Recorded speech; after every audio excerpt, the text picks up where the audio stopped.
وس مخکې راځئ، مخکې سبق ته زمونږه اسماء موصولات.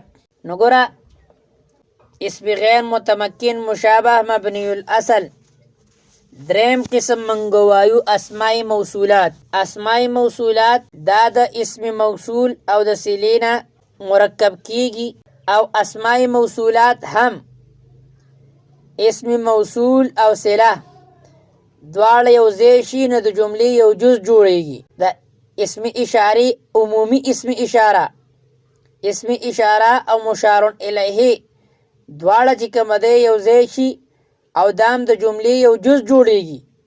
دقه شان اسم موصول او صله دا دواړه یو ځای شي او دام د جملې یو جز جوړیږي. او اسم موصول هغه اسم ته ویل کیږي چې د جملې د کامل جز جوړېدو لپاره د صلې محتاج وي، او صله هغه جملې ته وایي چې د اسم موصول نه وروسته مذکور وي او په هغې کې یو ضمیر چې د اسم موصول طرف ته چې کومه دی راجع کیږي. نو دقه کوم ضمیر چې راجع کیږي نو دغې ته په اصطلاح کې وایي عائد یا راجع، او دغه شان د اسم موصول او د هغې طرف ته راجع کیدونکې ضمیر عائد هغه په 5 څیزونو کې د هغې سره مطابقت ساتل ضروري دي. اولنی واحد، که اسم موصول واحدو نو عائد بم واحدی، که اسم موصول تسنیه و عائد بم تسنیه، که اسم موصول جمع و عائد بم جمعی، او په مذکر او مؤنث کېدو کې هم که اسم موصول مذکرو عائد به مذکری، که اسم موصول مؤنث عائد به مؤنثی. مثلا جاء الذي ضربك، په دې مثال کې الذي اسم موصول له او ضربك پورا جمله صله ده، او په ضربه کې هو ضمیر عائد ده چې راجع کیږي اسم موصول الذي طرف ته، او الذي مذکر ده نو لهذا په ضربه کې به هو ضمیر امسی مذکری. موصوله دادی الذي، اللذان، اللذین، الذین، التی، اللتان، اللتین، اللاتی، اللواتی. نو الذي راضی د واحد مذکر د پاره، اللذان راضی د تسنیه مذکر د پاره، لیکن په حالت رفعی کې اللذین دا په دام د تسنیه مذکر د پاره، لیکن په حالت نسبی او جری کې الذین د جمع مذکر د پاره، اللتی د واحده مؤنث د پاره، اللتانی د تسنیه مؤنث د پاره، او په حالت رفعی کې اللتین دام د تسنیه مؤنث د پاره، لیکن حالت نسبی او جری کې اللاتی، اللواتی دا او اللاتی، اللاتی، اللواتی او اللائی دا دریو واړه د جمع مؤنث د پاره راځي. او دغه شان من هم دی او ما هم دی. نو من راځي د ذوی العقول د پاره، د واحد د پاره هم، د تسنیه د پاره هم، او د جمع د پاره هم، د مذکر د پاره هم او د مؤنث د پاره هم. دغه شان ما راځي دا د غیر ذوی العقول د پاره راځي، او څنګه چې من عام دی دغه شان ما عام ده. یو بل قاعده او ضابطه واورئ، کله چې په اسم فاعل او اسم مفعول باندې الف لام داخل شي نو دغه الف لام به معنا د الذی کی، به معنا د الذی کی. مثلا الفاعل، نو الفاعل الذی اصل کیو الذی. اچھا یو بل لفظ استعمالی کی ذو، د ذو نه مراد د بنی طید د لغت مطابق ذو ده، او هغه ذو د الذی به معنا کی. مثلا جاءنی ذو ضربک، یعنی جاءنی الذی ضربک، او دا کلم متغیر کیږي نه. مثلا جاءنی ذو قام، رأیت ذو قام، مررت بذو قام. او یو بل زوم ده هغه مثلا په قرآن مجید کې استعمال شوی دی، هغه د صاحب په معنا کی، او هغه معرب دی، هغه مبنی نه دی. مثلا ذو مال، ذو الاوتاد، ذو انتقام، ذو فلا فلا وغیرہ وغیرہ. نو هغه د صاحب په معنا کې دی. نو ان شاء الله هغه په اسماء سته مکبره کې به د هغې تذکره راځي ذو مالین. صحیح ده. یو زمونږ سره دی ایون او ایتون، د واحد مذکر تسنیه مذکر او جمع مذکر د پاره راځي ایون، او د واحده مؤنث تسنیه مؤنث او جمع مؤنث د بار راځي ایتون. او د ایون او ایتون سلور حالتونه دي، په درې حالاتو کې دا معرب او په یو حالت کې دا مبني ده.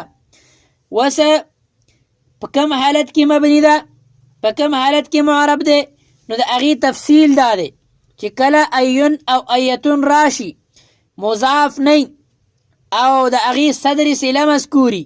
د صدر صلې معنی ده چې د ایون نه وروستو کومه جمله را روانه ده د هغې اولنی جز موجود وي، اولنی صورت. مثلا ایون هو قائمون یا ایتون هي قائمتون. نو ایون هو موجود ده، مذکور ده او مضاف هم نه ده. دویم صورت مضاف بنی او صدر صله هم مذکوره نه. ایون قائمون یا ایتون قائمتون. نو هو او هي حذف شوی ده، صدر صله مذکوره نه ده، لیکن په خپل هم دا مضاف نه ده. نمبر 3 مضاف بوي او صدر صله به مذکوري. ایهم هو قائمون ایتهن هي قائمتون. نو لہذا په دې صورت کې مضاف هم ده او صدر صله هم مذکوره ده. نمبر 4 مضاف وي لیکن صدر صله مذکوره نه وي. ایهم قائمون او ایتهن قائمتون. نو په دې څلور صورتونو کې په اولني درې صورتونو کې معرب ده او په آخري صورت کې مبني ده. او مبني دقه ده چې مضاف وي لیکن صدر صله مذکوره نه وي. ایهم قائمون. امید ده سمجھ کې به راغلی. دا خو شو زمونږ سره ساده اسم موصول اسماء موصوله. وسجود اسماء موصوله قواعد او ضوابط طرف ته. نو قواعد او ضوابط د اسماء موصوله اولنۍ قاعده او ضابطه خدا ده چې ګوره او د دغه ډیرو قواعد او ضوابطو نه مخکې مختصر سره دا ترجمه واورئ. ترجمې وخت کې به موږ د دې ترجمه څنګه کوو. کله چې ما راشي نو د ما دغلته به عموم مقصودي، په ما کې به څه مقصودي؟ عموم مقصودي. مثلا چې کله ما راشي او د هغې موږ ترجمه کوو نو موږ به هغه څیز لله ما فی السماوات د الله دپاره ثابت دی هغه څیز چې کومه په اسمانونو کې دي او کومه په ځمکه. لیکن کله ناکله چې ما راشي او هلته خصوص مقصود وي، عموم مقصوده، نو هلته به قرائنو ته ګورو. مثلا لما رویه یا روا یا لما روینا. نو روینا یا رویه یا روا ادینه خصوص مقصود دی. لہذا په دې صورت کې به خصوص چې کله مقصود وي نو هغه قرائنو ته به ګورو چې څومره خصوص مقصود دی. نو لما روینا ما راغلی ده که نه، لیکن دلته عموم مقصوده ځکه چې روینا په دې باندې دلالت کوي چې مخصوص روایات مراد دي، دلته عموم مراد نه دی. امید دی دا به هم په سمد کې راغلی. اوس د اسم موصوله مزیدو قواعدو طرف ته چې کومه دی ځو نو ګوره د دې نه مخکې موږ د اسماء اشاراتو قواعد وي په تفصیل سره، او د اسماء اشاراتو سره سره اوس موږ اسماء موصوله اصل کې دي په دوه قسمه باندې. یو ته اسماء موصوله خاصه، اسماء موصوله یو ته اسماء په دوه قسمه مشترکه. یو ته اسماء موصوله خاصه دي او یو ته اسماء موصوله مشترکه. اسماء موصوله خاصه هغه ته دي، هغه څیزونه دي چې کومه د مقتضای کلام مطابق واحد تثنیه جمع او مذکر مؤنث راوړی کیږي. مثلا الذي اللذان اللذین الذين اللتی اللتان اللتین اللائي اللاتی اللواتی اللائي وغیره وغیره. او اسماء موصوله مشترکه هغه دي چې په هغې کې د واحد تثنیه جمع او مذکر او مؤنث څه فرق نه د ټولو دپاره یو شان راوړی کیږي. مثلا من ذو ایون ذو او الف لام. اسماء موصوله خاصه دا د موصول سره خاص دي، او اسماء موصوله مشترکه دا د موصول سره خاص نه دي بلکې نورې معنی هم ورکوي. لیکن چې کله نورې معنی ورکوي نو د سیاق او سبق نه به پته لګي چې دلته د اسم موصول په معنا کې دی یا اسم موصول په معنا کې نه دی. ګوره ضمیر چې کومه دی عائد، نو موږ وایو چې د دې مطابقت ضروري دی. مطابقت یې څه شی دی؟ ضروري دی د اسم موصول سره دپاره. که هغه یو وي نو یو، واحد نو واحد، تثنیه وي تثنیه، جمع وي جمع. د صلې د خپل موصول سره اتصال هم ضروري دی او رسته کېدل هم ضروري دي. لہذا صله یا د هغې څه جز په موصول باندې مقدم کېدی نشي. لہذا که چېرته یو سړی و الیوم الذین اجتهدوا یکرمون غدا، دا صحیح نه دی. ولی الیوم الذین اجتهدوا، ولی ځکه چې دلته اجتهدوا الیوم دا پورا چې کومه دی صله ده، نو لہذا دا مقدم کېدی او مؤخر کېدی نشي.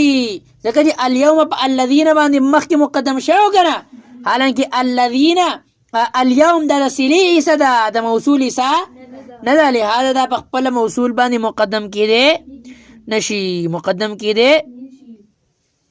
من منګوي د اسم موصول لپاره د ذوي العقول لپاره راځي، لیکن کله نا کله د غیر ذوي العقول په ځای باندې استعمالیږي.